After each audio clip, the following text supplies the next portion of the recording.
Ya, silakan. Oke, Ya, silakan lanjut, Pak. oke, sip, sip. Oke, saya lanjut lagi. Nah, dari telinga tadi Yi, lalu kemudian King itu untuk dilayani Wong. Lalu kemudian ada mata untuk melihat Muk. Lalu Muk ini ada bagian tengah di sininya itu ada kalau dalam Chinese disebut dengan Yat, artinya yang satu. Nah, bagian bawahnya ini itu artinya Sam. Sam artinya hati. Nah, dalam budaya Chinese, itu mendengarkan itu tidak hanya mendengarkan dengan telinga saja, tetapi seluruh isi diri itu dipertunjukkan dengan baik. Dia mendengar, tetapi dia mendengarkan.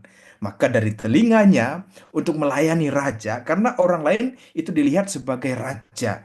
Dan kemudian dengan matanya lalu masuk ke dalam kesatuan hatinya, itulah yang memungkinkan bahwa seorang pemimpin itu betul-betul berdiri di sepatu orang lain. Dia merasakan bahwa apa yang itu menjadi pandangan orang lain. Sehingga di sini tidak mungkin ada yang disebut dengan otoriter. Tetapi kemudian yang dia tunjukkan adalah dia memberi dirinya, dia mendengarkan dengan hatinya. Nah, dari sini, Ibu Bapak semua, kita akan lanjut. Bagaimana sih sebetulnya kepemimpinan hamba dalam agama-agama lain juga?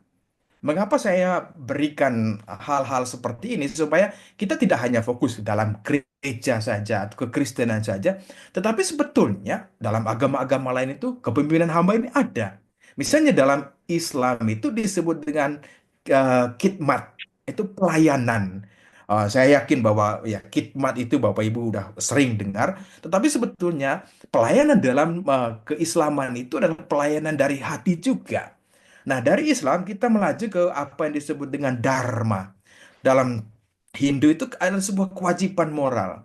Dan di sini pengabdian pelayanan itu seluruhnya, totalitasnya itu kepada orang lain. Jadi bukan kepada diri sendiri lagi. Nah, dari Hindu kita coba melihat lagi dalam agama Buddha. Dalam agama Buddha itu disebut dengan metta, cinta kasih ya. Kalau dalam kekristenan itu sangat-sangat mencolok sekali cinta kasihnya ini. Nah, dari sini, dari meta, kemudian ada sebuah karunia yang dirasakan bahwa kehadiran dalam pelayanan itu tidak hanya dirasakan oleh yang melayani, tetapi juga orang-orang yang dilayani. Maka bagian yang terakhir itu dari Jainisme, itu satu agama tertua di India, itu yang mengedepankan itu anti kekerasan. Maka itu Mahatma Gandhi yang baru saya jelaskan tadi itu juga masuk dalam sebuah keyakinan ahimsa ini, bahwa perjuangan tanpa kekerasan. Nah, yang muncul dari agama-agama yang ada ini, maka kita akan coba melihat sebetulnya apa dalam kehidupan kekristenan itu. Dalam Injil Markus bab 9 ayat 35 sangat jelas.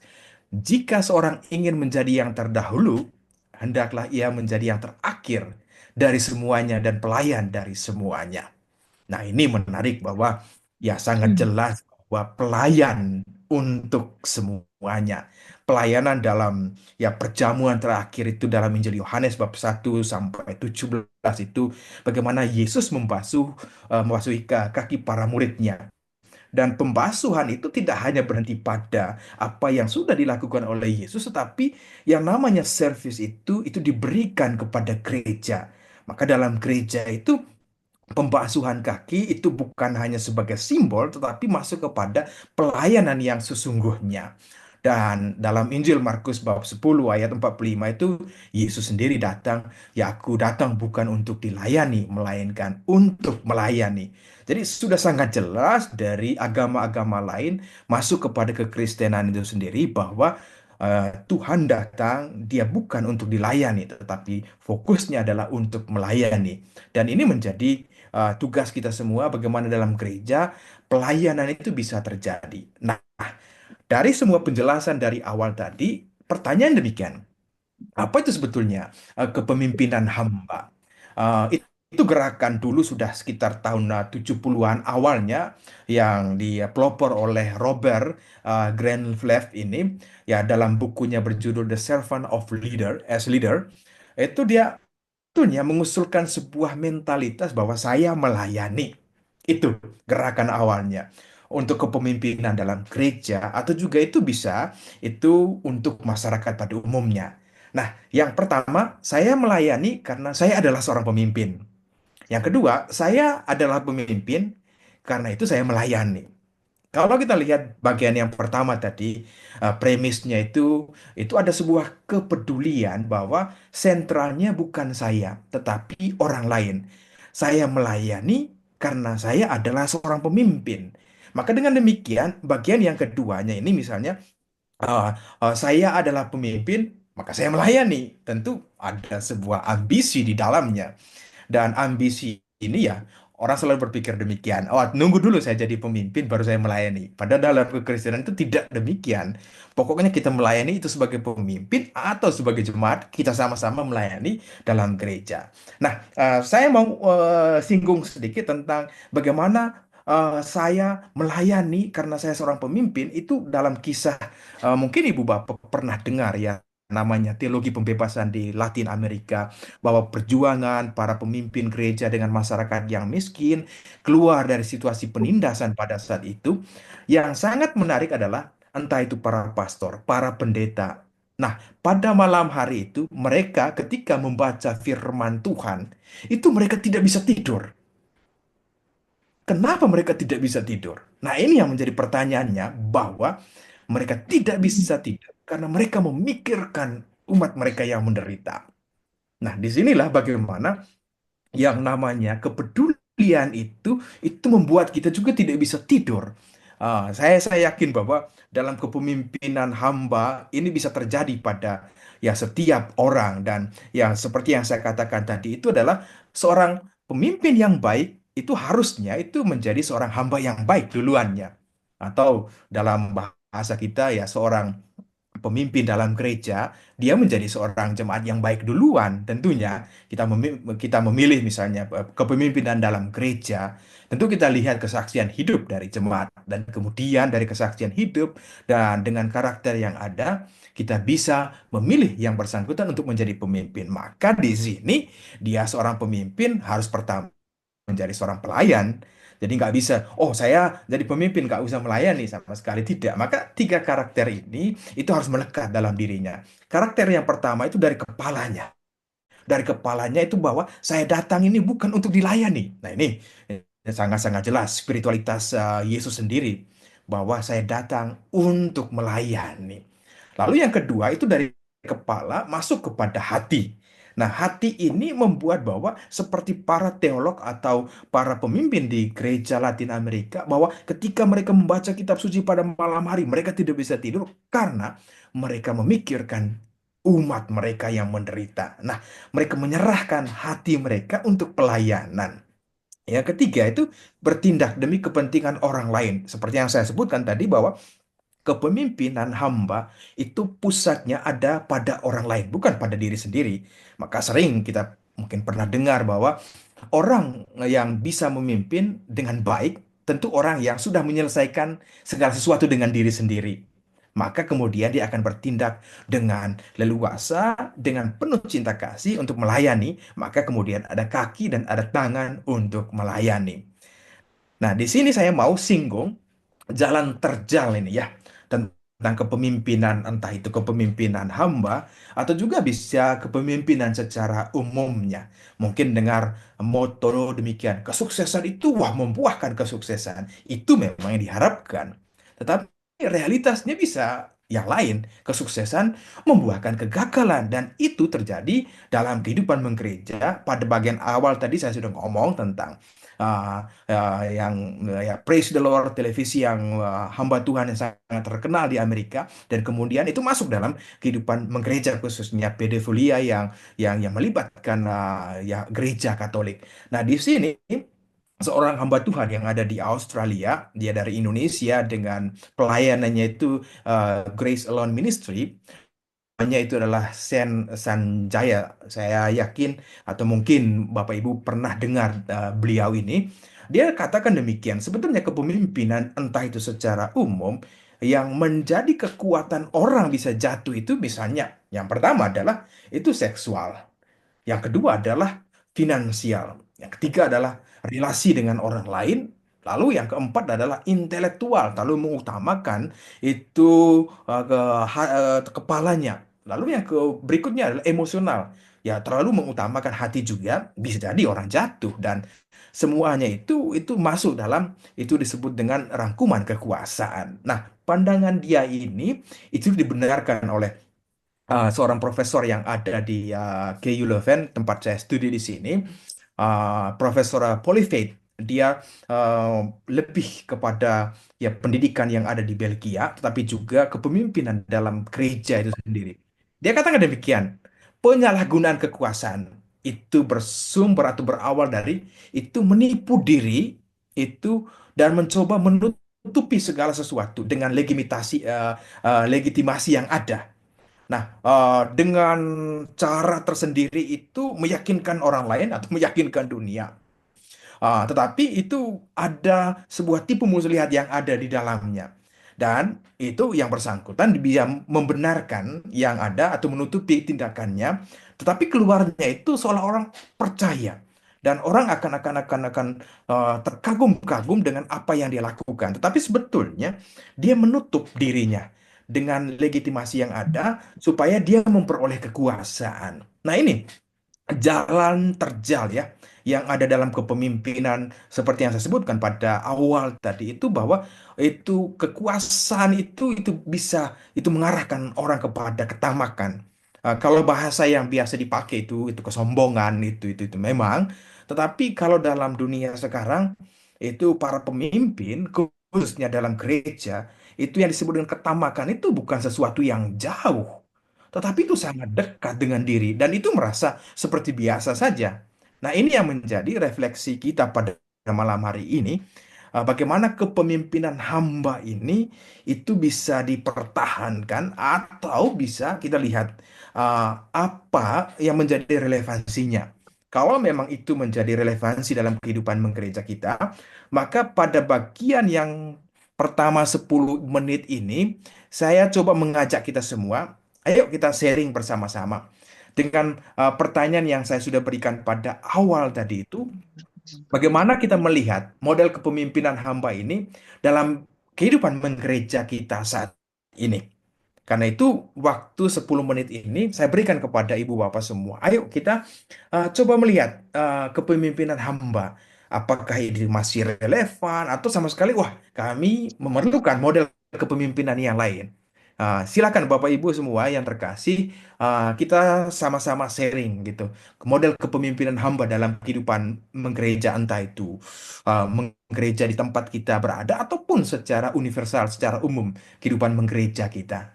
Karena itu saya serahkan kepada Ibu Bapak semua untuk sharing. Baik, makasih Pastor. Mungkin saya coba memulai sedikit dari slide-nya Romo Heri tadi ya. Ini realitas waktu saya eh, sampai di Jerman itu sebelum pandemik 5 tahun lalu ya kira-kira 6 tahun itu euforia saya masih cukup tinggi Hmm. waktu itu dengan pertama kali saya sampai di Eropa terus bayangan sederhana saya dengan Jerman itu waktu itu eh, selalu dengan nama besar Hitler. Rupanya begitu saya berteman dengan orang sini, mereka sangat anti dengan nama itu kan, karena itu bagian buruk dari sejarah mereka.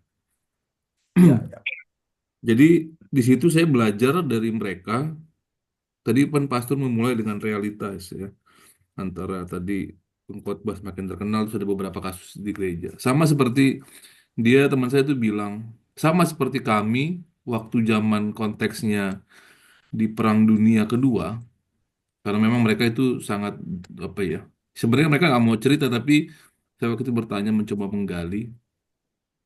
Konteksnya, realitasnya waktu itu di zaman itu setiap pemuka agama, evangelis, eh, Katolik segala macam, waktu itu konteksnya berperang, setiap pemuka agama tuh mendoakan gitu ya. Tapi zaman sekarang kan konteksnya itu sudah tidak sama gitu. Bahkan kita selalu di tiap kebaktian kita selalu berdoa supaya damai terjadi kan gitu ya. Saya mungkin memulai dari kondisi realitas itu. Itu yang kedua mungkin Eh, Tadi saya mungkin juga mencatat di slide yang ke-11 kalau saya nggak salah. Ada tadi kan kesuksesan membuahkan kegagalan. Memang secara teori yang tadi ya ini ya kalau saya nggak tadi yang mana ya? Yang ada kesuksesan membuahkan kegagalan. Tadi dibilang graf karena menurut saya ada kan kalau ini sudut pandang laki-laki ya walaupun saya nggak setuju.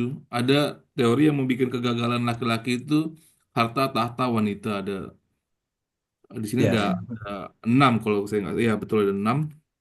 Tapi kan secara prakteknya gitu Romo Heri banyak banyak orang-orang penting tuh selalu takut eh, dengan posisi mereka saat ini. Karena kenapa? Karena namanya grafik kalau sudah di atas selalu akan turun gitu. Kita yang tanda kutip mungkin masih saya nggak bisa bilang teman-teman juga. Saya yang masih merangkak ini kan berusaha pengen naik.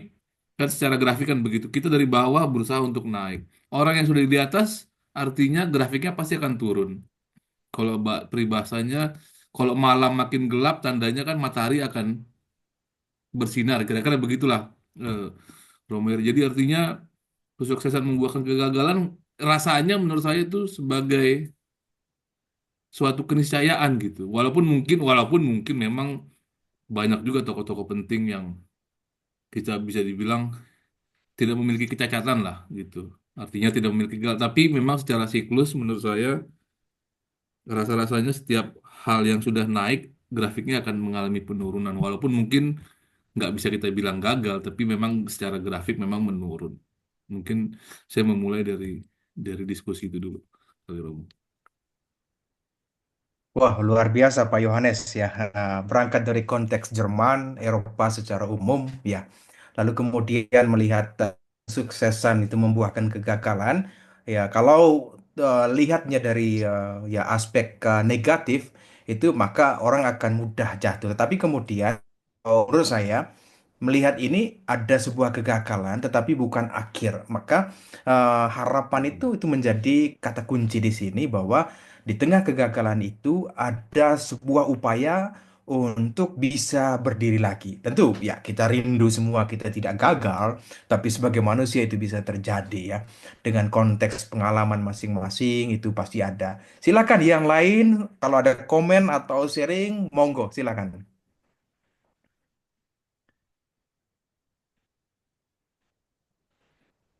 Ayo teman-teman dari Belgia mana nih pengalamannya masih fresh? Irma silakan. Mhm. Ya, em, kalau pemimpin yang baik itu memang yang apa rendah hati seperti di sini ditulis ya, dan melayani. Tapi ya kadang ada pemimpin yang lupa karena apa posisinya itu sebagai pemimpin disalahgunakan menjadi otoriter dan ya tidak ada rendah hatinya lagi. Hmm, eh, tapi saya kurang tahu itu apa pertanyaannya apakah relevan dengan gereja saat ini? Apanya yang relevan? Apakah kepemimpinan hamba ini atau Ya, kepemimpinan hamba ini apakah masih relevan atau memang ada sebuah model kepemimpinan baru yang dirindukan oleh gereja khususnya? Ya, kalau memang masih relevan ya kita sangat bersyukur bahwa itu memang karena dasar utamanya itu kekristenan ya dari Kristus sendiri dia melayani dengan penuh bahkan sampai disalib gitu. Nah, bagaimana model kepemimpinan ini yang kita lihat dalam gereja secara umum itu apakah memang ada hal yang lain lagi yang ingin Ibu Bapak anjurkan? Oh, kami mau misalnya atau saya mau model kepemimpinan ini. Kalau itu bisa dinamakan modelnya apa gitu. Mhm. Ya, ya, ya, ya. Ya Hmm. seperti seperti contoh tadi ya, yang kalau yang tradisional itu ketua ada di atas ya. Tapi kalau yang modern Ya, jadi Itu hampir para pekerja ada di atas, ya ya, modernnya. ya, Ya. mhm, itu. eh ya, mungkin apa seperti yang terjadi di Perki Belgia ya. Kita kita sekarang ini menggunakan sistem leadership servant leadership. Jadi jemaat di atas gitu. Ya, Baru mau baik. dicoba gitu Ya. ya. Oh. Di gereja-gereja lain ini sudah banyak dipraktekkan ya gitu. Jadi Ya, yang paling posisi di atas itu adalah umat atau jemaat atau dalam umat. konteks kehidupan uh, ya masyarakat itu yang namanya rakyat itu ya kekuasaannya paling tinggi gitu. Hmm. Mungkin ada yang lain lagi silahkan sebelum saya lanjut pada bagian yang kedua. Ini Tadi dari Belgia sudah ada, dari Jerman sudah ada, dari negara lain silahkan.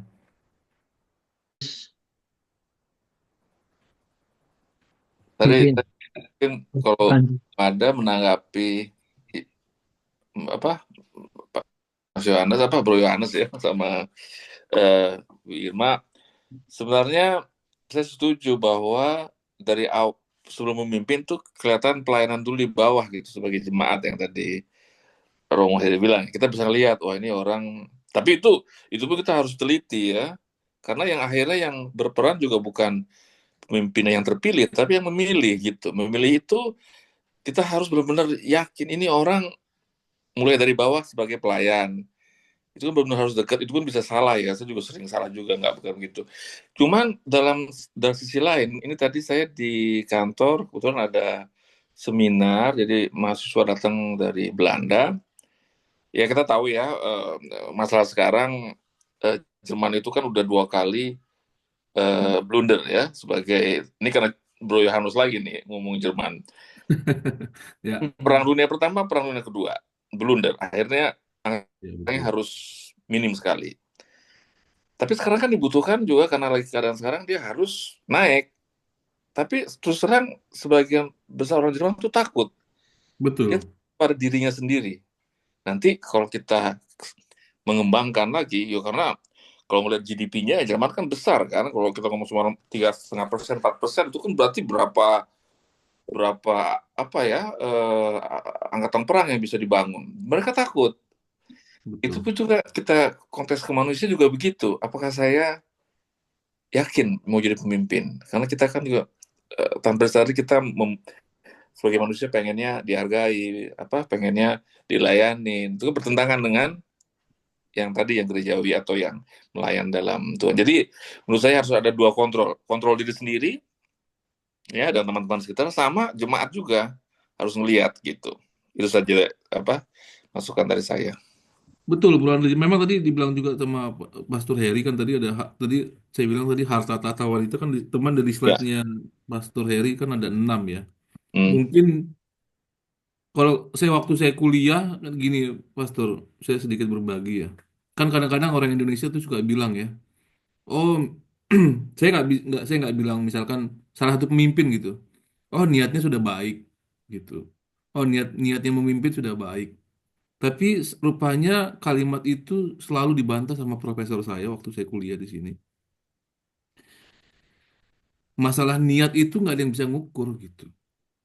Tapi yang bisa diukur itu kemampuan. Jadi kalau pemimpin itu dia punya kemampuan, kalau di dalam slide yang 13 ini itu intelektual gitu. Jadi saya rasa mungkin eh, ya tadi Ibu Irma juga bilang, menurut saya sih memang salah satu faktor pemimpin itu yang baik memang secara intelektual ya, walaupun memang kalau kasusnya tadi Bro Andri bilang masalah geopolitik itu kan mungkin ada singgungannya dengan apa ya, melawan diri sendiri lah kita bilang. Betul memang Jerman sudah 2 kali blunder gitu di eranya tahun 1918, 1939 gitu. Tapi kan betul waktu kemarin kita pemilu 20 di bulan Maret di bulan Februari kemarin akhir Februari memang yang menang Partai Konservatif gitu. Tapi memang karena kondisi geopolitiknya yang berbicara seperti ini, memang banyak juga yang saya dengar dari teman-teman di sini yang, aduh, jangan deh gitu. Cuman kan satu sisi kalau kita tidak Jerman tanda kutip tidak memperkuat diri sendiri, ya hasil dari Marshall Marshall Plan Amerika itu kan sudah nggak mungkin membantu gitu. Jadi kalau in case terjadi kenapa-kenapa, ya kalau bahasanya mungkin Bro Andri orang orang orang apa namanya defense gitu, orang dunia dunia militer, ancaman apa ya? Ancaman teman-teman kan berarti apa ya? Kalau misalkan Poland, kalau dalam arti Polandia beli beli tank gitu untuk memperkuat Hmm. diri sendiri kan berarti ancaman buat Jerman. Oh, kenapa nih Poland beli tank? Jangan-jangan mau nyerang. Artinya gitu. Satu sisi negara ingin memperkuat, di sisi lain pasti negara lain melihat, wah, ini ada ancaman. Saya mungkin melihat Bro Andri seperti itu. Jadi mungkin memang ya itu tadi, dalam kepemimpinan hamba itu saya pikir intelektual juga memang jauh harus dikedepankan ya, mudah-mudahan. Makanya kita selalu, saya rasa teman-teman di sini juga kita selalu berdoa kan dalam doa syafaat kita setiap kebaktian, kita selalu meminta Tuhan dalam apa ya, memberikan hikmat dan kebijaksanaan gitu. Jadi saya pikir karena itu tadi, menurut profesor saya itu, niat itu nggak bisa diukur gitu. Karena itu tadi mungkin dengan ketemu dengan si A niatnya berubah, ketemu dengan si B niatnya berubah, ketemu si C niatnya. Tapi kalau begitu dia sudah bicara intelektual, saya pikir pakemnya akan tetap sama. Mungkin itu sih, Pastor Heri. Iya, dalam konteks secara umum ya gitu. Bisa jadi ya niat itu mungkin sudah baik atau juga kita lihat kesaksian hidup sebelumnya bahwa oh kayaknya orang ini udah mantap. Tapi kemudian ketika diberi kekuasaan, disitulah bisa terjadi sesuatu. Maka saya kira Ahok pernah katakan ini, beri dia kekuasaan supaya lihat karakter orang ini. Dalam dunia secara keseluruhan itu bisa terjadi. Maka memang benar tadi yang dikatakan Pak Yohanes itu ada kecerdasan intelektual itu penting. Nah, nah dari kecerdasan intelektual itu masuk ke dalam kecerdasan hatinya. Lalu kemudian dari kecerdasan hatinya itu sekarang yang lebih lagi adalah kecerdasan sosialnya. Seperti Pak Andri katakan tadi itu ada sebuah kontrol sosial, ada sebuah relasi dengan yang lain. Nah, ini bagian dari saya kira ada 5 tentang kecerdasan ini, tapi saya kira 3 hal ini dari kecerdasan intelektual, hati dan kemudian sosial itu membantu seorang pemimpin bahwa dia punya karakter. Baik, Bapak Ibu semua yang terkasih, kita lanjut pada bagian yang kedua. Ya, semakin situasinya udah masuk ke dalam konteks yang kedua itu sebetulnya spiritualitas kerendahan hati itu apa sih gitu. Karena dari seorang pemimpin tadi kita sudah melihat karakter yang ada, tetapi ada sebuah nafas di dalamnya yang membuat dia itu bisa merasakan situasi yang lain juga. Ya, itu kita lihat spiritualitas itu berasal dari bahasa Latin. Spiritus artinya nafas. Ada keteguhan hati untuk ya mengatasi apa yang ada, juga tekanan, juga ada sebuah kekuatan dalam spiritualitas ini. Ada jiwa yang ingin dibangun dan kemudian ada sebuah kehidupan. Maka ya spiritualitas kalau kita masuk dalam Injil Yohanes bab 10 ayat 10 itu sudah sangat jelas juga supaya mereka mempunyai hidup. Nah, dari spiritualitas kerendahan hati ini ujung adalah supaya orang lain itu mempunyai hidup itu. Tentu dalam konteks seiman, kita itu adalah hidup di dalam Kristus. Maka hidup di dalam Kristus itu ada sebuah kerendahan di dalamnya. Tanah, kita berasal dari tanah itu, maka humilis atau humus dalam bahasa Latinnya. Artinya tanah. Sangat rendah yang kita setiap kali keluar dari rumah pasti injak tanah.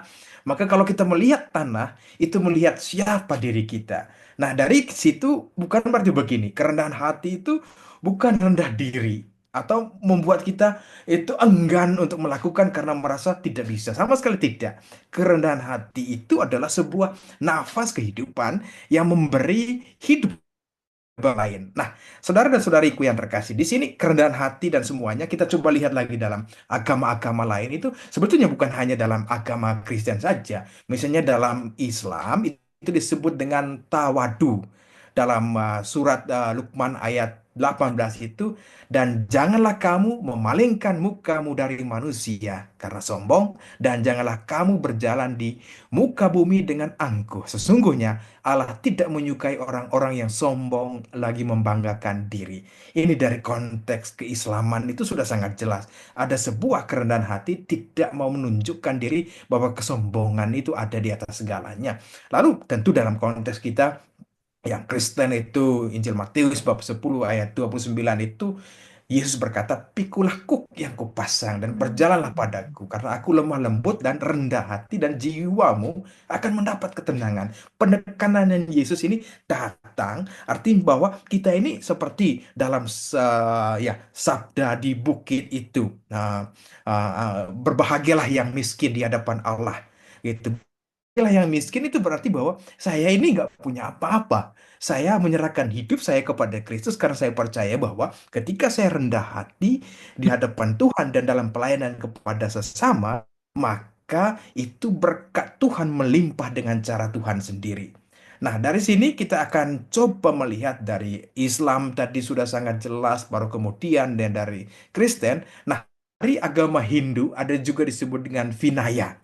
Ya, saya coba angkat ini supaya mata kita terbuka bahwa dalam agama Hindu juga itu ada yang disebut dengan karma yoga atau pelayanan tanpa pamrih. Itu mencerminkan itu nilai itu kerendahan hati dalam Hinduisme. Maka di sini yang dia tunjukkan bahwa saya rendah hati mau menunjukkan bahwa ketika saya melayani dan orang merasakan apa yang saya buat, maka disitulah tunjuk ke jalannya kepada orang lain bahwa kerendahan hati itu masih ada. Lalu dalam agama Buddha itu dia melepaskan ego. Yang ada di dalam ini itu sangat berat sekali ya. Karena itu dalam agama Buddha itu saya tertarik juga dengan metode meditasi itu membantu orang lain supaya tinggalkan ego yang ada. Saya kira dalam kekristenan itu dengan meditasi di dalam gereja kita itu membantu kita saat teduh di hadapan Tuhan. Kita melihat bahwa siapa sih sebetulnya diri kita di hadapan Tuhan. Kalau Tuhan yang menjadi prioritas kita, maka kitanya ini yang egonya ini yang harusnya. Lalu dalam agama Yahudi itu yang disebut dengan anafa, artinya bahwa itu kebajikan yang tertinggi dalam kitab Mika ayat 6, 8 itu manusia telah diberitahukan kepadamu apa yang baik dan apakah yang dituntut Tuhan daripadamu selain berlaku adil, mencintai kesetiaan dan hidup dengan rendah hati di hadapan Allahmu. Nah, dari sini kita coba melangkah secara lebih mendalam lagi, khususnya dalam teks yang kita pilih pada hari ini dari Injil Lukas bab 17 ayat 7 sampai 10. Nah, kalau tidak keberatan, silakan ibu bapak yang ada di sini yang mau volunteer untuk membacakan ayat firman Tuhan ini, silahkan siapa saja. Kalau Pak Yohanes, silahkan Pak Yohanes. Baik. Pastor. Lukas 17 ayat 7 sampai 10, Tuan dan hamba. Siapa di antara kamu yang mempunyai seorang hamba yang membajak atau menggembalakan ternak baginya akan berkata kepada hamba itu, setelah ia pulang dari ladang, mari segera makan. Bukankah sebaliknya ia akan berkata kepada hamba itu, sediakanlah makananku, ikatlah pinggangmu dan layanilah aku sampai selesai aku makan dan minum. Dan sesudah itu engkau boleh makan dan minum. Adakah ia berterima kasih kepada hamba itu karena hamba itu telah melakukan apa yang ditugaskan kepadanya? Demikianlah juga kamu. Apabila kamu telah melakukan segala sesuatu yang ditugaskan kepadamu, hendaklah kamu berkata, kami adalah hamba-hamba yang tidak berguna. Kami hanya melakukan apa yang kami harus lakukan. Baik, terima kasih Pak Yohanes. Berangkat dari yang pertama tadi kita ngomong tentang hamba, dalam bahasa Ibrani disebut dengan ebed dan dalam bahasa Yunani-nya disebut dengan daulos. Nah, konteksnya ini ya dalam perjanjian lama itu Bapak Ibu sudah kenal yang di hamba dari luar dengan hamba yang dari dalam. Misalnya dalam kitab Amad ayat 25 ayat 42 itu omong tentang hamba-hambaku yang kubawa dengan konteks dengan kisah Yosef dengan saudara-saudaranya. Yosef diperjualkan, kemudian dia menjadi orang besar dan membantu saudara-saudaranya.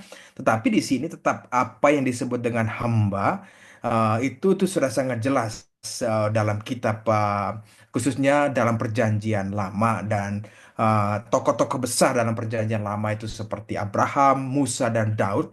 Mereka adalah hamba-hamba Tuhan yang sungguh itu itu memberikan diri mereka untuk Tuhan. Dan tentunya konteks itu bisa terjadi misalnya dalam hamba-hamba yang datang dari luar kemudian dijual misalnya di Israel atau di Palestina, dan itu mereka itu dipekerjakan. Maka dalam konteks ini sebetulnya seorang hamba dia punya hubungan sosial, tetapi dalam konteks Injil yang barusan kita baca tadi itu adalah ada konteks spiritualnya, ada sebuah arah yang dia mau tunjukkan untuk melayani Tuhan itu sendiri. Nah, dari sini coba kita melihat konteks hamba ini itu menjadi kekuatan bagi kita. Misalnya, sebetulnya dalam Injil tadi itu 17, 7 sampai 10, sebetulnya bagian sebelumnya itu sudah Yesus berkata tentang itu penyempatan. Lalu kemudian untuk maafkan saudaramu atau ampuni saudaramu. Maka kemudian ketika para murid dihadapkan dengan situasi yang ada dan mereka tidak bisa melakukan ini, maka tanggapan para murid adalah tambahkanlah iman kami. Dalam ayat kelima, tambahkan iman itu ada sebuah kerendahan hati untuk meminta Tuhan, itu menunjukkan jalan kepada mereka. Maka sebetulnya di sini iman yang besar itu diperoleh melalui pelajaran yang dialami oleh para murid dan juga melalui kerja keras. Maka kita akan melihat kerja keras bagaimana dalam konteks ini. Misalnya dalam ayat 7 tadi sampai 10 itu Yesus mengatakan tentang memenuhi kebutuhan Tuhan mereka. Ya, setelah dari ladang, ya seharusnya para hamba bisa istirahat. Tetapi tugas mereka adalah memenuhi kebutuhan Tuhan mereka. Dan ikatlah pinggangmu melayani. Maka di sini seorang pemimpin itu adalah seorang yang siap sedia kapan saja itu. Dari ladang atau ketika berada di rumah, begitu banyak pekerjaan pelayanan. Tetap saja satu hal yang dia buat adalah melayani tuannya. Nah, di sini melayani Tuhan, maka kemudian kita akan melihat konteks melayani Tuhan itu sebetulnya sebagaimananya. Misalnya membajak atau mengembalakan ternak baginya, itu menjadi pekerjaan umum konteks Israel pada saat itu. Lalu mari segera makan, itu adalah tugas utama yang diberikan kepada seorang hamba. Maka kemudian seperti yang saya katakan, dia harus melayani. Dalam ayat yang ke-8 juga tadi itu sediakan makananku, ikatlah pinggangmu dan layani aku. Dan hamba dia tahu bahwa tugasnya itu adalah untuk melayani tuannya. Seperti dalam Chinese karakter yang saya tunjukkan tadi, seorang raja itu dilayani oleh hambanya. Dengan demikian, pada ayat yang ke-9 itu hamba itu tidak menuntut bahwa Tuhannya akan mengatakan, oh terima kasih karena kamu sudah melayani. Sama sekali tidak dibutuhkan. Karena dia tahu posisinya, dia adalah seorang hamba. Maka di sini kalau kita akan melihat sebetulnya iman itu diperoleh sebetulnya dari mana? Dalam konteks Injil Lukas yang barusan kita dengar bersama tadi itu sebetulnya duduk di meja makan itu menjadi kekuatan bahwa seorang hamba tetap berada dengan tuannya, melayani tuannya. Bahkan jika mereka mematuhi semua hukum, mereka hanya akan menjadi hamba yang setia, bukan tamu atau anak dalam konteks ini. Maka sebetulnya inti dari apa yang diutarakan dalam Injil ini adalah tentang kepercayaan, tentang iman kepada Kristus itu sendiri, bahwa orang benar akan hidup oleh iman itu ketika ada sebuah ketaatan kepada Tuhan ya, untuk melayani Tuannya. Maka kemudian pada ayat yang ke-10 tadi itu ya semuanya kembali bahwa siapakah kami ini di hadapan-Mu ya Tuhan, kalau kita ngomong bahwa kami adalah kami adalah hamba-hamba yang tidak berguna. Di dalamnya ada sebuah ketaatan, tetapi juga ada sebuah kerendahan hati bahwa kami sudah melakukan pekerjaan Tuhan, tetapi kami adalah hamba-hamba Tuhan. Maka memang sangat indah dalam kekristenan kita itu, kita tidak pernah disebut, oh kami orang yang sangat besar, tapi kami adalah hamba-hamba Tuhan. Karena kita belajar dari teks yang ada ini. Maka ibu bapak semua yang terkasih di dalam Kristus, kita akan coba melihat kalau bukan Tuhan, siapakah kita ini? Sebetulnya dalam konteks perjanjian lama juga itu Musa dalam konteks bahwa dia mau memegahkan diri sebetulnya ditegur oleh Tuhan. Dalam kitab Bilangan bab 20 ayat 10 itu juga ketika Musa dan Harun telah mengumpulkan jemaah itu di depan bukit batu itu, berkatalah ia kepada mereka, dengarlah kepadaku, hai orang-orang durhaka. Apakah kami harus mengeluarkan air bagimu dari bukit batu ini? Nah, di sini sebetulnya Musa dan Harun ada sebuah yang disebut dengan kesombongan rohani, itu ada di dalam diri mereka untuk mengatakan bahwa kami adalah hamba Tuhan. Tapi sebetulnya yang mau saya katakan bahwa ketika kita mengalami sebuah situasi misalnya dipuji atau mengalami keberhasilan, sebetulnya yang mau diutamakan adalah kerendahan hati di hadapan Tuhan itu sendiri. Maka Tuhan yang mengerjakan segala sesuatu di dalam diri kita. Maka memang benar dalam Filipi bab 5 ayat 2 ayat 5 sampai 7 itu menyoroti kerendahan hati dan ketaatan Yesus sebagai seorang hamba. Itu memberikan teladan bagi kita. Lalu dalam Galatia, lalu kemudian dalam refleksi pribadi saya demikian.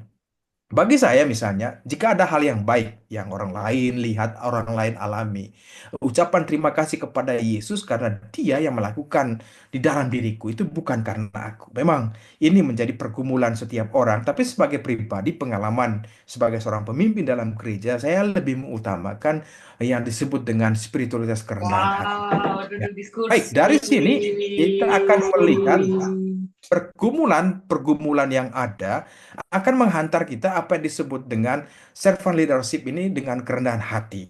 Intisarinya adalah God first, karena kita adalah hamba-hamba. Ikatlah pinggangmu dan layanilah, itu melayani bukan untuk dilayani, tanpa menuntut terima kasih, taat, atau dengan kerendahan hati. Maka jalan kerendahan hati ini itu menjadi sebuah refleksi perspektif teologisnya, ya seorang pemikir namanya Andrew Murray juga dalam bukunya The Beauty of Holiness, dia katakan demikian. Pengakuan sepenuhnya bahwa kita tidak memiliki apa-apa atau mengetahui apa-apa dan tidak dapat berbuat apa-apa tanpa Allah. Maka jalan kerendahan hati itu menjadi sebuah kunci bahwa untuk mencapai jalan Tuhan, maka masuklah kepada jalan-jalan kecil seperti ini. Salah satunya adalah kerendahan hati. Atau seperti yang dikatakan oleh Jonathan Edwards dalam karyanya, dia berkatakan, buah dari pekerjaan Roh Kudus, jiwa yang rendah hati itu menyadari kebesaran Allah dan ketidaklayakan manusia. Yang mau ditunjukkan bahwa biarlah Allah dengan kekuasaannya itu dimuliakan dalam pelayanan kita. Nah, kemudian kalau kita melihat dasar Alkitab kerendahan hati itu, misalnya dalam perjanjian lama itu tentang rendah hati itu, atau dalam perjanjian baru tadi rendah hati dari Filipi, itu kita sudah bahas sedikit, tetapi sebetulnya kita akan coba melihat kerendahan hati dalam kehidupan Yesus sendiri sebagai puncak dari segala sesuatu. Misalnya dari seorang pemikir namanya Tozer itu dia katakan the pursuit of God, itu kerendahan hati Yesus adalah cermin bagi setiap orang percaya yang menunjukkan bahwa kekuatan sejati terletak pada kelembutan dan pengabdian. Kerendahan hati ternyata di dalamnya Bapak Ibu ada kelembutan. Maka sangat menarik juga ya, dalam kata-kata, dalam perbuatan itu menjadi kekuatan bahwa orang dengan pelayanan yang namanya itu kepemimpinan hamba, dia akan dengan lemah lembut menghadapi setiap cobaan yang ada, dan dengan caranya dia mengutamakan Tuhan di atas segala-galanya. Maka memang berat sekali menjadi orang rendah hati itu. Yang tiga hal yang ingin saya bagikan dalam pengalaman kehidupan kita, misalnya pengorbanan tentang ego. Yang ini yang menjadi kuat dalam hati setiap orang. Nggak mau, misalnya dia mengalami situasi, nggak mau dia lepaskan egonya. Pokoknya kembali kepada dirinya. Nah, ini yang agak berat dalam kehidupan, entah itu secara umum atau kehidupan menggereja misalnya. Atau yang kedua misalnya, kritik. Orang akan melihat bahwa kritik itu sebagai tantangan yang sangat berat. Tapi misalnya kalau seorang pemimpin yang sungguh-sungguh kepemimpinan hamba, dia akan melihat kritik itu bagian dan yang dari hidup, dan dia akan terima dengan cara yang sangat luar biasa. Dan itu memang akan menimbulkan hal yang perubahan transformasi dalam dirinya kalau dia menerima kritik. Soalnya bahwa para pemimpin itu sulit sekali untuk menerima kritik. Lalu hubungan dengan sesama. Lalu dari kritik yang dia terima tadi, dia ada persoalan bahwa dia tidak bisa itu melakukan relasi yang baik dengan orang lain karena memang dia merasa bahwa egonya ini masih sangat kuat sekali. Maka tiga hal, pengorbanan ego, menghadapi kritik, hubungan sesama itu menjadi ya berat sekali bagi setiap orang Kristen misalnya untuk masuk kepada pelayanan, kepada kepemimpinan hamba. Maka dari semua yang kita sharingkan tadi itu ada jalan kembali bagi saya. Misalnya ya seorang ya pemikir, seorang pastor juga namanya Henry Nouwen, dia dari Belanda yang sangat eh, terkenal sekali dengan karyanya The Wounded Healer itu. Dia katakan bahwa ya semua kita itu adalah orang-orang yang terluka dengan pengalaman yang ada. Dan sebetulnya itu yang dia butuhkan adalah ada sebuah pengampunan yang menghantar kita kepada kehidupan untuk kedepannya. Nah, bagaimana kita melihat kehidupan kedepannya? Dia katakan demikian. Tidak ada yang bisa menghindari yang namanya terluka. Kita semua adalah orang-orang yang terluka, baik secara fisik, emosional, mental kita, maupun secara spiritual. Pertanyaan utama bukanlah bagaimana kita bisa menyembuhkan luka kita, agar kita bisa merasa malu, tetapi bagaimana kita menempatkan luka kita untuk melayani orang lain. Misalnya pengalaman dari Henry Nouwen, ya dia ya sebagai profesor, lalu kemudian dia itu utamakan hidupnya itu melayani orang-orang yang berkebutuhan khusus di Amerika dulu. Dan dia sebagai seorang Jesuit gitu, pelayanan terhadap orang-orang yang berkebutuhan khusus, dia melihat bahwa ada sebuah kesembuhan, ada sebuah namanya forgiveness, pengampunan yang ada. Karena luka itu kemudian bukan dia sendiri yang sembuhkan, tetapi kemudian luka itu disembuhkan oleh Tuhan melalui pelayanan terhadap orang-orang kecil ini. Nah, dari sini kita akan coba melihat sebetulnya kerendahan hati itu adalah tangga yang sangat kokoh kalau kita sungguh menyadari bahwa kita adalah orang terluka, tapi kemudian memberi diri kita kepada Kristus, dan dari situ kita akan melihat ya menurut Levis ini sangat luar biasa sekali. Ya, saya kagum dengan kerendahan hati itu bukanlah berpikir lebih rendah tentang diri sendiri, tetapi berpikir lebih sedikit tentang diri sendiri. Maka tadi saya katakan orang yang melayani itu dengan hati, orang yang sudah itu selesai dengan dirinya sendiri. Nah, kemudian keangkuhan itu merendahkan orang, tetapi orang yang rendah hati itu menerima pujian. Maka bagian yang terakhir yang ingin saya bagikan juga itu adalah seorang ya filsuf Tiongkok, Lao Tzu, itu dalam bukunya itu Tao Te Ching. Dia mengajarkan bahwa sungai-sungai yang besar tetap rendah karena mereka menerima aliran dari tempat yang lebih tinggi. Hanya orang yang rendah hati yang mampu menerima lebih banyak, baik itu ilmu, pengalaman, maupun cinta. Nah, dari semuanya ini, catatan terakhir yang ingin saya bagikan bahwa kepemimpinan hamba itu adalah sebuah proses yang siap untuk selalu diasah. Tidak ada yang sempurna yang namanya manusia, tetapi kita belajar dari karakter-karakter yang kita coba lihat dan alami dalam pengalaman keseharian kita, bahwa sebetulnya kalau kita dipuji itu kita tidak membuat diri kita terbang gitu. Tapi kalau kita dikritik juga kita tidak membuat diri kita layu. Maka menjadi orang yang rendah hati adalah orang yang sungguh-sungguh terbuka dan melihat orang lain itu adalah bagian dari perjalanan dia sebagai seorang pemimpin. Dan pada akhirnya, sebagai orang Kristen, kita percaya bahwa semuanya itu bersumber pada Kristus, pemimpin agung kita. Karena itu, dari Kristus kita belajar dan kembali kepada Kristus. Yang namanya jatuh bangun, yang namanya bahwa kegagalan itu dalam kepemimpinan itu pasti ada. Tetapi sumber utamanya adalah kepada Kristus. Maka kembali lagi kepada Kristus itu menjadi kekuatan dalam doa-doa kita, dalam pergumulan itu. Saya yakin dan percaya Tuhan dengan caranya sendiri akan mengubah kegagalan sebagai seorang pemimpin itu menjadi sebuah berkat bagi yang lain. Baik ibu bapak semua yang terkasih, yang ingin saya bagikan demikian. Tentu saya rindu sekali kalau kita berdiskusi. Kalau ada pertanyaan atau ada hal yang ingin kita mau sharingkan, silahkan, sangat terbuka sekali bagi kita semua. Saya Romo. Silakan Pak Stanley ya. Eh, dari praktek saya bicara, karena mau bilang kepemimpin hamba itu teori, itu tidak ada khusus, tapi kita belajar dari prakteknya, kita terjun dulu, dan kita seperti Romo bilang tadi, kita tahan dikritik, harus tahan di di fitnah umpamanya juga, itu bagian daripada, kalau saya bilang pemimpin hamba itu yang tadi saya belum dengar adalah pengorbanan. Iya, ya. Pengorbanan diri, pengorbanan waktu, dan pengorbanan umpamanya finansial juga. Tapi itu tidak kita ingat-ingat lagi itu. Bukan menjadi satu ukuran bahwa saya sudah berkorban jadi saya akan dapat upahnya yang sekian-sekian gitu. Kita nggak tahu upah kita apa. Dari kita jadi pemimpin itu umpamanya paling duluan datang, paling belakangan pulang. Makan bukan yang duluan. Kalau kita membiasakan para hamba Tuhan lebih dahulu, itu suatu penghormatan kepada para hamba Tuhan yang ada di situ. Tapi kalau sebagai pemimpin, itu bukan hamba Tuhan.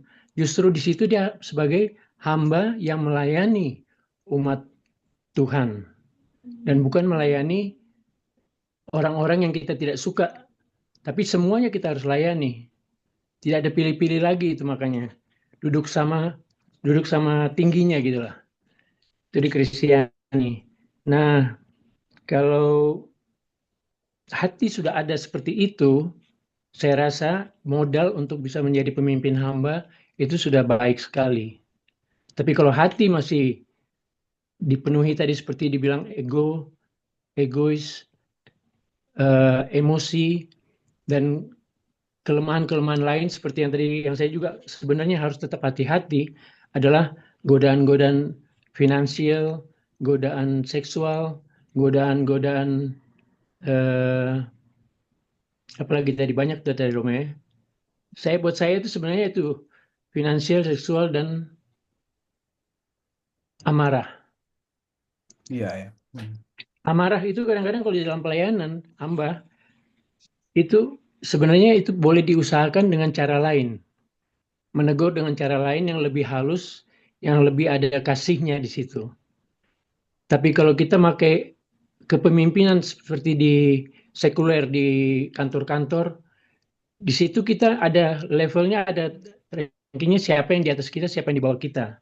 Kadang-kadang itu kan ditentukan juga dengan pangkat, dengan gaji. Tapi kalau sebagai hamba itu tidak ada. Kita semuanya sama. Malahan tadi yang baru itu tadi, CEO-nya di bawah, itu lebih-lebih lagi itu. Mau berkorban untuk sesama, tapi melihatnya adalah bekerja untuk Tuhan. Itu yang kadang-kadang susah untuk dipilah. Wah, gue nggak mau layanin dia lagi karena dia gini. Padahal dia umat Tuhan. Dia datang ke gereja untuk diperbaiki umpamanya. Kita beranggapan bahwa gereja itu bukan untuk orang-orang yang saleh, orang-orang yang baik, tapi orang-orang yang sakit, baik sakit bukan sakit jiwa, sakit di dalam karakternya dia umpamanya itu ada yang perlu dirubah, tapi kita tidak bisa merubah. Nah, dalam gereja itu adalah firman Tuhan yang utama dan Roh Kudus yang bekerja kepada siapa yang harus dirubah, harus dijamah. Nah, kita yang mempersiapkan semuanya itu. Nah, itu perlu pengorbanan dan tidak gampang. Dan akhirnya itu harus membawa juga kepada kesepakatan di dalam rumah tangga. Bahwa saya pergi ini bukan saya saja meninggalkan keluarga, tapi kalau boleh keluarga ikut. Tapi kalaupun keluarga belum bisa ikut, itu adalah pengorbanan juga agar meminta keluarga tolong dukung doa. Itu yang paling gampang. Dukung dengan doa walaupun tidak bisa hadir. Dan pengalaman yang saya alami juga adalah kadang-kadang seperti paus itu kan seumur hidup sebenarnya Romo ya. Iya, benar. Pimpinan yang seumur hidup. Kalau kita manusia, kadang-kadang kita ada targetnya, wah saya sudah begini, sudah sekian lama, saya harus turun. Itu sehat. Tapi kalau mamanya bilang saya masih dipilih terus saya masih melayani, nah itu yang kadang-kadang kita juga mesti lihat apakah di situ ada kebanggaan, kesombongan, dan akhirnya membuat kita nanti jatuhnya nggak enak. Jadi ada saatnya sebenarnya kalau kita boleh berpikir panjang adalah mundur pada saat yang baik, yang waktunya Tuhan untuk kita memberikan kesempatan kepada yang lain. Tapi kalau melihat gereja-gereja, beberapa gereja kan ada yang turun-temurun. Itu juga tidak baik saya rasa untuk kita adakan itu karena persekutuan kita ini kan persekutuan Kristen, bukan satu gereja yang mereka punya sistem demikian gitu loh. Nah, waktunya Tuhan untuk kita tidak melayani lagi itu kadang-kadang abu-abu. Kita tetap masih bisa bertanya kepada Tuhan, Tuhan, apakah Engkau masih memakai saya? Kalau biarlah saya bisa dipakai di tempat lain umpamanya. Permohonan itu ya. Tapi kalau Tuhan bilang juga saatnya kamu juga istirahat, saatnya ada waktunya untuk memberikan pada orang. Itu pun kita harus dengar suara hati itu. Dan saya rasa sehat kalau mamanya kita juga mendengar bahwa waktunya Tuhan itu bukan waktunya kita. Kira-kira begitu, Romo. Terima kasih. Ya, menarik sekali Pak Stanley dengan pengalaman sebagai pemimpin. Ya, pengorbanan ini menjadi kata kunci juga ya dalam Injil tadi bahwa para hamba itu sudah bekerja di ladang, kemudian begitu masuk rumah itu harus menyediakan makanan untuk Tuhan dan juga sampai pada akhirnya mereka berkata hamba yang tidak berguna. Nah, pengorbanan ini itu menjadi kata kunci menurut saya dari kerendahan hati karena di situ akan melihat karakter gitu seseorang misalnya apakah betul-betul dia melayani dengan hati ataukah karena dia melayani sebagai tugas saja maka pengorbanan ini itu menjadi kekuatan bagi kita memang tidak semua orang bisa melakukan ini. Ya, tapi memang kita semua diundang untuk melakukan ini. Sangat-sangat menarik sekali tadi apa yang dijelaskan oleh Pak Stanley. Terima kasih banyak. Mungkin ada yang lain dari ibu-ibu atau bapak-bapak yang lain. Silakan. Di sini Bu Ing, bu-bu yang lain, silakan. Pengalaman sebagai pemimpin dalam rumah tangga juga. Iya, Imam dalam keluarga. iya menjadi imam dalam keluarga. Imam tidak harus dari bapak kan gitu, harus seorang perempuan juga bisa menjadi imam, pemimpin dalam keluarga itu sendiri. Dalam gereja, keseharian dengan anak-anak itu menjadi tantangan besar dalam kekristenan misalnya di Eropa ya, seorang Betul. ibu atau seorang bapak gitu. Untuk mengajarkan iman Kristen kepada anak-anak itu saya percaya penuh pergumulan. Tidak semua orang tua bisa melakukan itu. Karena itu saya mau mendengar kisah-kisah dari ibu-ibu yang sangat luar biasa ini dengan pengalaman dengan anak-anak, ya apalagi dengan sekularisme yang ada di Belgia, Netherlands ataupun Eropa secara umum itu bagaimana? Silahkan sebagai seorang pemimpin dalam rumah.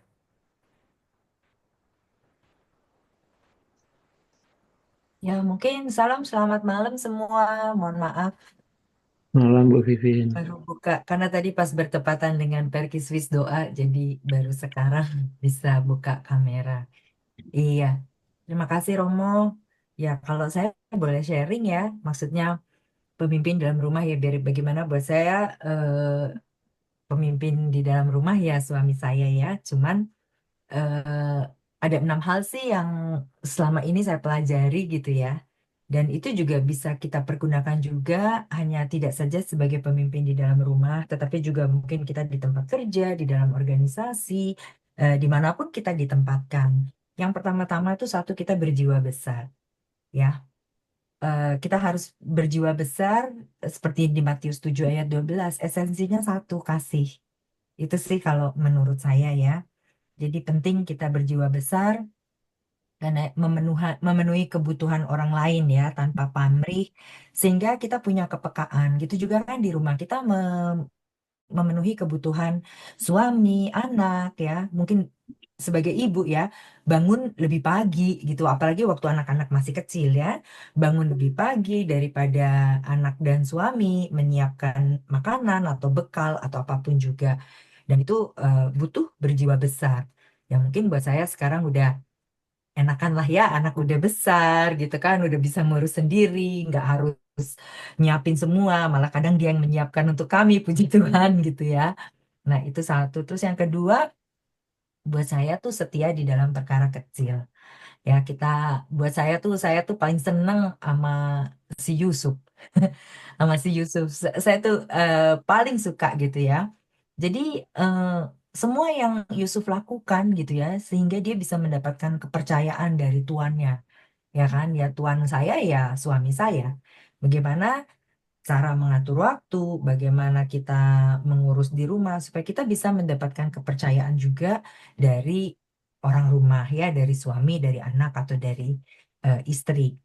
Nah, jadi ya, apakah setiap pekerjaan kecil, perkara kecil yang dipercayakan kepada kita atau mungkin atasan kita itu sudah, apalagi yang Tuhan percayakan kepada kita itu sudah kita lakukan dengan baik atau enggak. Dan kemudian buat saya itu kalau buat saya excellent ya, jadi nggak biasa-biasa aja. Kalau orang dunia bikin biasa-biasa aja itu samalah kita kayak orang dunia ya. Hmm. Anak Tuhan harus bikin yang luar biasa, yang excellent. Harus berbeda gitu loh dengan orang dunia. Ayat pegangan saya ya Kolose 3:23, segala sesuatu yang kamu lakukan, lakukanlah itu seperti untuk Tuhan dan bukan seperti untuk manusia. Jadi udah kita nggak hitung-hitungan gitu. Mau dipuji, dilihat orang fine, enggak juga oke gitu ya. Karena kita tahu dari siapa kita mendapatkan upahnya gitu. Ya, kalau kita mengharapkan pujian didapat dari dunia, ya udah itulah upah kita. Sudah dipuji, udah selesai. Tapi kalau upah dari Tuhan kan itu kekal ya. Jadi saya juga selalu melihat bagaimana excellentnya si Ucup ini nih. Si Ucup ya, dia bekerja sekalipun ya, dia eh seorang apa sekolavan Pak, apa di bahasa Indonesia lupa. Yusuf tuh seorang Hamba Budak ya. budak, budak. budak. Ya. Iya. Tetapi budak itu maksudnya badan dia budak, tapi otak dia tidak diperbudak. Dia tetap berpikir, dia tetap melakukan tugasnya bahkan lebih dari yang diminta sehingga dia dapat mendapatkan kepercayaan. Itu buat dia nggak cari muka, dia nggak cari-cari posisi, ya, tapi dia kerjakan apa yang menjadi bagiannya dia gitu. Jadi buat saya eh, ibadah kita itu ya maksudnya godly living yaitu melakukan pekerjaan kita sehari-hari itu adalah ibadah kita gitu. Ibadah kita yang Hmm. sejati kan firman Tuhan mengatakan. Jadi Yusuf juga memberikan yang terbaik. Dia juga bekerja lebih baik dari budak-budak yang lain, bahkan yang diberi kekuasaan oleh tuannya luar biasa banget. Bahkan tuannya pun udah nggak perlu ngurus-ngurus lagi, pokoknya semua dipercayain sama Yusuf gitu. Kemudian cerdik, cerdik di sini saya ingat Matius 10 ya, Romo. Ya. Ya, bagaimana kita bisa mengaplikasikan yang hanya cerdik seperti ular dan tulus seperti merpati. Kalau Hmm. kita cuma cerdik tok, maka kita akan cenderung menjadi pribadi yang mungkin egois ya. Apa pokoknya cerdik, wah, gue harus begini untuk kepentingan saya. Tetapi kalau kita cuma tulus gitu ya, mungkin kita akan disalahgunakan kebaikan kita oleh orang lain. Karena itu menurut saya kenapa kalau kita baca kan cerdik seperti ular dan tulus dan berarti kan dia berjalan bersama-sama ya. Jadi balance gitu. Jadi kita harus juga cerdik, kita harus pintar membagi waktu misalnya itu buat saya juga cerdik membagi waktu mungkin pekerjaan, organisasi, rumah tangga dan hal-hal yang lainnya. Tapi dalam melakukan semuanya juga kita tulus gitu. Jadi itu dan strategi, tentu saja kita mesti punya strategi dan terutama juga dari itu semua kita harus punya eh, integritas. gitu. Itu sih kalau menurut saya, dan dengan 6 hal ini kita bisa melatih kepekaan kita terhadap hal-hal yang diperhadapkan kepada kita. Dan seorang pemimpin perlu memiliki kepekaan. Kalau di perusahaan ya, mesti peka, kalau nggak ditipu pegawainya dong. Ya, Hmm. mesti punya Hmm. kepekaan, tapi juga tulus gitu. Kalau salah ya dikasih tahu. Kalau benar ya berikanlah dia pujian untuk memotivasi. Di rumah juga sama, kalau anak saya melakukan, wah udah nilainya bagus, wah luar biasa, kamu hebat, gini-gini. Untuk memberi motivasi dan rasa percaya diri dia gitu. Kalau nilainya kurang baik ya kita support dia untuk menjadi lebih baik. Itu aja. Begitu juga dengan suami ya, kalau di rumah, kalau ya pas gimana tadi di kantor misalnya gitu kan, wow super, kamu hebat bisa menyelesaikan tugas dengan baik kayak gitu. Kalau pas lagi kurang baik ya kita berusaha menjadi penghibur. Kan di situ kita mengapa kita jadi penolong. Maaf ya Pak Stanley, penolong kan harus lebih kuat daripada yang ditolong ya Pak ya.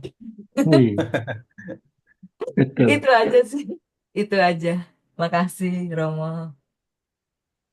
Ya, terima kasih sharing yang luar biasa ini 6 jalan ya. Seperti 6 hari saja, Senin sampai Sabtu itu. Minggu, Bener. ya. Minggu Tapi menarik sekali Sabat. ya.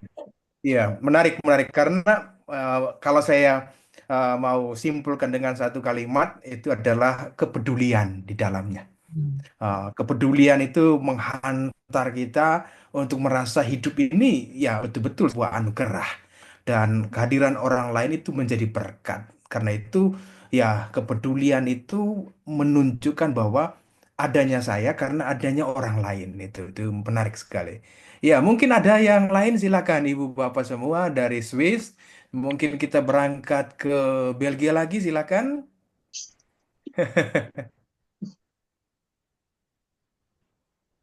Mungkin satu lagi, Romo. Silakan Pak Stanley. Sedikit aja.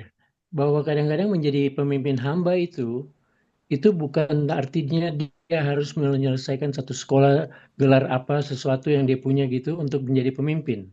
Hmm.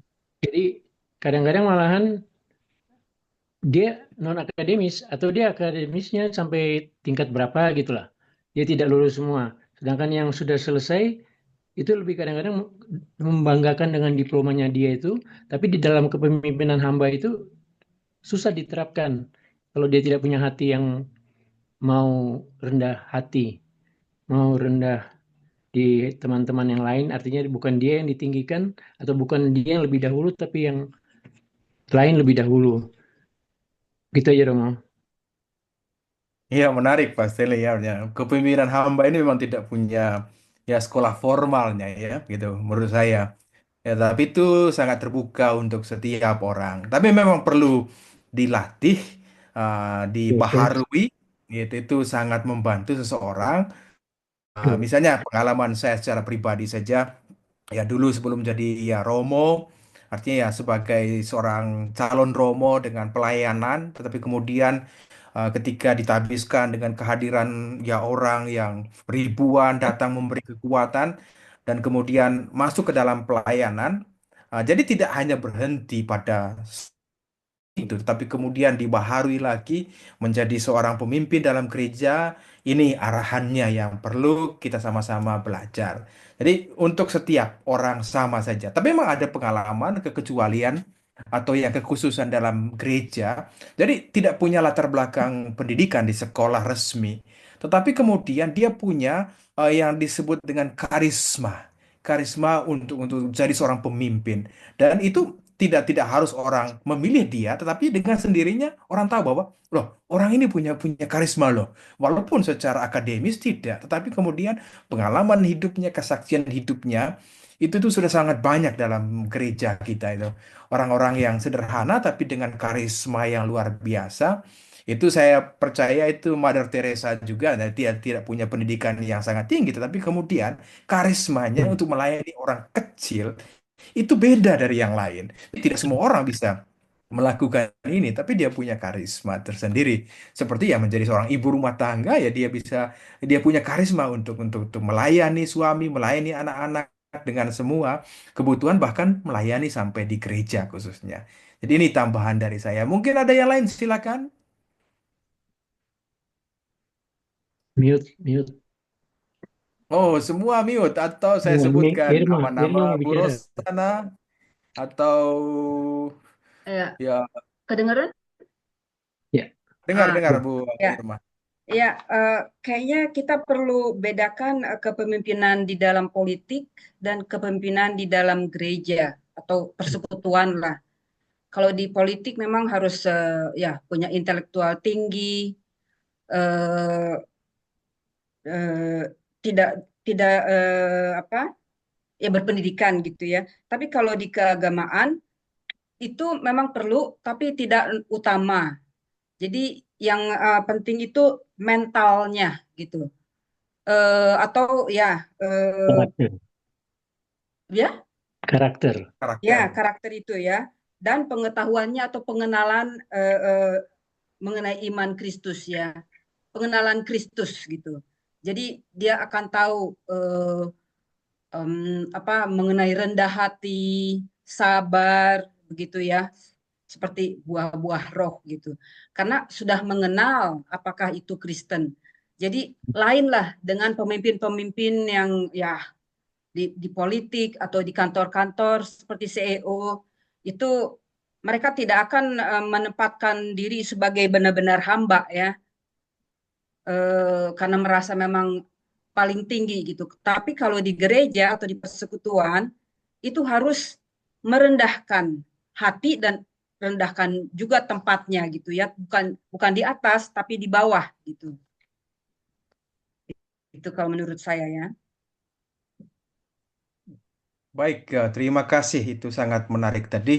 Ya, Ya, apa yang dikatakan oleh Bu Irma, itu memang itu tidak harus dalam ya khususnya pelayanan gereja, memang beda dengan yang namanya politik ya. ya, Tetapi memang ada standar-standar umum ya sebagai pribadi yang kemudian dalam bahasa karakter yang kita pakai tadi itu membantu setiap orang untuk bisa melayani. Karena itu sebetulnya dalam pelayanan gereja bukan diberikan kepada orang-orang tertentu, tetapi semua orang itu bisa melayani itu. ya, Yang sederhana bahkan sebagai pemimpin doa ataupun ya. misalnya yang bagian dapur itu menjadi pemimpin juga di dalam gereja.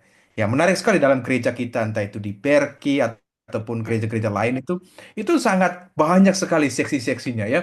Ada yang ibadatnya, lalu kemudian ada konsumsinya, disatukan itu kita akan melihat bahwa wah Tuhan percayakan saya sebagai pelayan dalam bidang ini dan memampukan saya bahwa inilah itu Tuhan percayakan kepada saya sebagai pelayanan yang sangat luar biasa. Tidak harus menjadi seorang ya pemimpin dalam arti yang punya posisi yang tinggi, tapi ya yang sederhana.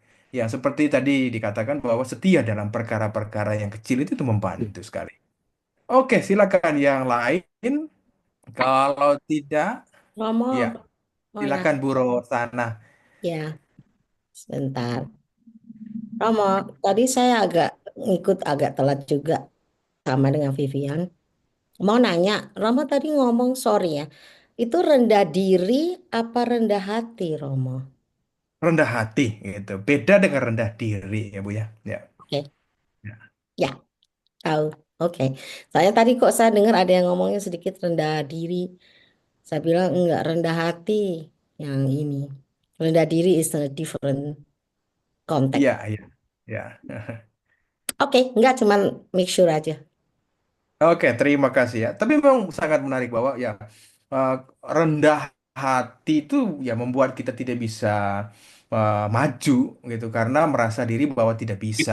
Tapi Balik. rendah hati Rendah. bukan berarti bahwa dia dia tidak bisa melakukan, tetapi dia mengetahui posisinya dan dia mau tunjukkan bahwa yang dia buat adalah sebuah pelayanan gitu. Ya, Ada tambahan lagi? Kalau tidak dari saya, demikian saya serahkan ke Pak Yohanes lagi. Terima kasih banyak. Baik, Terima terima kasih Romo. kasih Romo. Iya, memang betul tadi saya juga nyatet terakhir di Slide-nya Romo itu udah rendah hati, itu udah 3 ya. Pengorbanan ego. Kalau saya sih selalu ngomong pengorbanan ego itu mungkin kedagingan lah. Kasarnya gitu ya. Romeri kadang-kadang. Kalau bahasanya kita, daging kita ini lemah gitu. Jadi kadang-kadang Benar-benar. ego itu susah kita kontrol. Terus menghadapi kritik ya memang betul. Kayaknya hampir semua manusia sulit untuk menerima kritik. Tapi ya kadang-kadang lingkungan, ya kita tumbuh dan besar di lingkungan yang baik ya kita bisa cenderung lebih positif menerima kritik dan hubungan dengan sesama ya walaupun mungkin pelan-pelan kita selalu, menurut saya selalu dengan berpikir ya namanya kita belajar memperbaiki itu kan setiap hari ya, selama kita masih diberikan nafas sama Tuhan ya belajar itu proses yang setiap hari harus kita lakukan. Oke, makasih Romo. Sebelum Terima kasih banyak semuanya. Iya. sebelum kita tutup ini mungkin Sis Vivi yang bisa ada pengumuman dari Sis Vivi, saya sebentar slide-nya. Sebentar. Ya, yuk.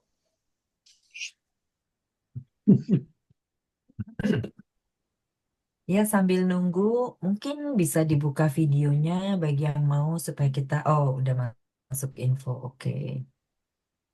Ntar jangan lupa kita kayak biasa, kita foto bareng ya.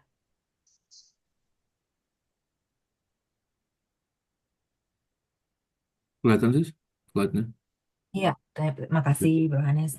Iya, seperti biasa ya, memang acara seminar, webinar, zoominar, apapun yang kita sebut ini memang itu tidak dipungut bayaran. Tetapi jika ada teman-teman yang rindu merasa untuk ingin memberikan persembahan kasih supaya acara ini bisa berjalan terus, silakan ini ada informasi bagi yang ingin memberikan persembahan kasih.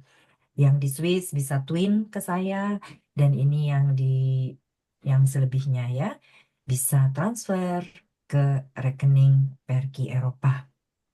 Ya, makasih Bro. Nah, untuk berikutnya save the date dari sekarang.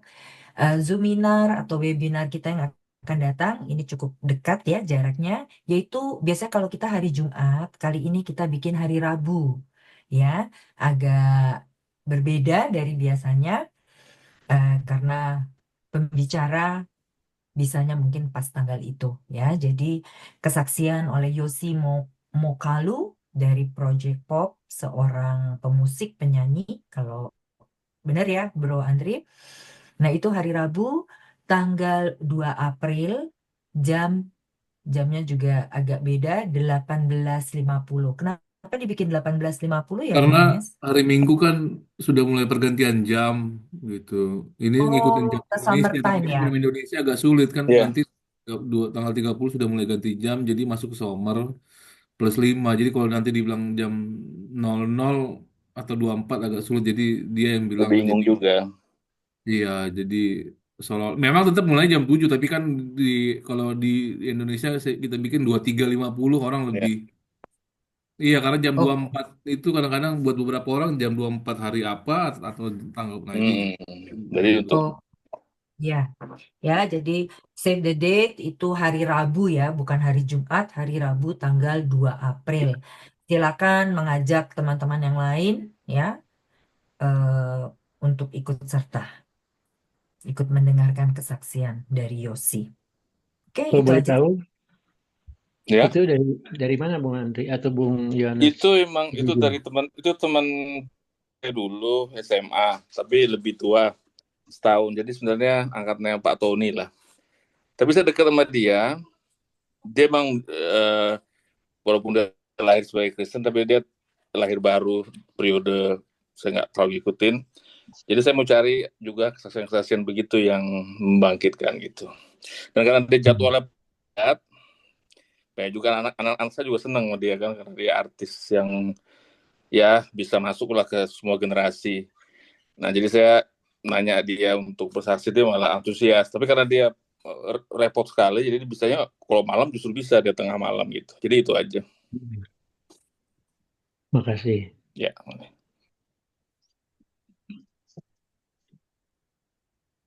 Silakan dilanjut Bro Hanes. Oke. Mungkin Pak Stanley mau doa penutup atau gimana Pak Stanley atau saya aja? Mungkin minta Romo minta deh, Pak Stanley. Romo. Oke, baik kita Ya, doa betul. penutup Silakan. sama-sama ya. Saya akan coba ikut untuk yang webinar berikutnya. Ya, di Project POC itu sangat terkenal dulu ya gitu. Cuma belum kenal bahwa ya ternyata ya ada anak-anak Tuhan yang ada dalamnya. Kita sama-sama nanti silakan mau undang yang lain. Kesaksian itu sangat akan memberkati kita semua. Karena itu sebelum kita istirahat malam, biarlah hati kita juga bersatu dengan Tuhan dan memohon berkat-Nya. Kami mengucap syukur kepadamu ya Tuhan untuk pengalaman yang baru kami alami, sharing tentang kepemimpinan hamba, khususnya dalam gereja kami. Biarlah apa yang kami alami pada saat ini, sharing yang sangat luar biasa dengan teman-teman yang ada, membangkit semangat baru bahwa Engkau adalah jalan kebenaran dan hidup yang menuntun kami, yang memimpin kami semua. Biarlah kami dipakai ya Tuhan untuk menjadi pemimpin yang sederhana mungkin dalam rumah tangga, dalam gereja, dalam pelayanan, untuk selalu mengandalkan Tuhan dalam karya-karya kami. Beri kami kesehatan, beri kami istirahat yang aman malam hari ini, besok pagi dengan semangat kekuatan yang baru untuk melayani Tuhan dalam pekerjaan dan pelayanan kami masing-masing. Tuhan, jaga kami di bawah kaki salib-Mu, agar segala kekuatan kejahatan ataupun gangguan-gangguan apa saja dijauhkan dari kami. Dan biarlah kami tetap menjadi berkat bagi siapa saja, setia dalam perkara-perkara kecil yang Tuhan percayakan kepada kami, dan terus mengandalkan Tuhan dalam kehidupan kami. Karena itu Tuhan, kami serahkan diri kami serahkan keluarga-keluarga kami serahkan pekerjaan pelayanan kami ke dalam tangan Tuhan. Dan biarlah Tuhan sendiri memberkati kami dalam nama Bapa dan Putra dan Roh Kudus. Amin. Terima kasih semuanya. Makasih. Terima kasih Jangan lupa Romo. foto bareng Bro Yohanes. Oh ya, foto bareng dulu. Teman-teman, buka kameranya bagi yang